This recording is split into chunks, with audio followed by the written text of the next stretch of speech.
সেই বিজয়কে সুসংগত করা, এটাই হচ্ছে এখনকার কাজ।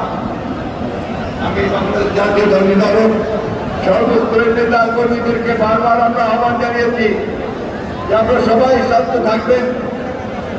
চক্রান্তকারীরা নতুন করে চক্রান্ত শুরু করতে পারে, তারা এই বিজয়কে ছিনিয়ে নিতে পারে চক্রান্তের মতো নিয়ে, সেই সুযোগ যেন তাদের কেমন না। যারা আজকে বিভিন্ন এলাকায়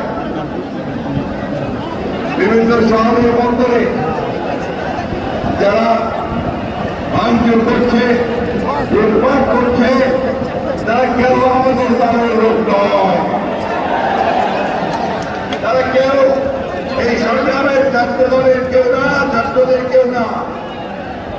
তারা দুর্বৃত্ত, দুষ্কৃতিকারী এবং তাদেরই লোক যারা এই দেশে গণতন্ত্রকে ধ্বংস করতে চায়। বন্ধুগণ, সজাগ থাকবেন, সাবধান থাকবেন। বারবার আমাদের বিজয়কে ফিরিয়ে নেওয়ার চেষ্টা হয়েছে, সেই বিজয় তাদেরকে ফিরিয়ে নিতে না পারে। আমরা বাংলাদেশ একটা নতুন বাংলাদেশ নির্মাণ করতে চাই, আমরা গণতন্ত্রের বাংলাদেশ নির্মাণ করতে চাই, আমরা ন্যায় বিচারের, মানবাধিকার, সম্পদ এবং কল্যাণমূলক রাষ্ট্র আমরা নির্মাণ করতে চাই।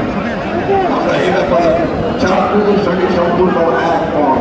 তাদের সমস্ত এই বক্তব্য সেই বক্তব্যে আমরা সমর্থন করছি। বন্ধুগণ, আজকে আমাদের অত্যন্ত ধৈর্যের সঙ্গে অপেক্ষা করতে হবে যে সামনের দিনগুলোতে অতি ধৈর্যের সঙ্গে নিজেদেরকে সুসংগত রেখে, নিজেদেরকে ধৈর্যের সঙ্গে সহনশীলতার পরিচয় দিয়ে কোন প্রতীক্ষা নয়, প্রতিশোধ নয়, আমাদেরকে এই ছাত্র আন্দোলন, জনতার আন্দোলন তার বিজয়কে সুসংগত করতে আমাদেরকে সর্বক্ষেত্রে আমাদের নেতা কর্মীরা ছড়িয়ে রেখে ছড়িয়ে যাবেন এবং তারা অবশ্যই এই বিষয়গুলো যারা না ঘটে পড়াচ্ছি তার কিন্তু সম্পূর্ণ দৃষ্টি নেই। বন্ধুগণ, আমি বক্তব্য দীর্ঘ করবো না।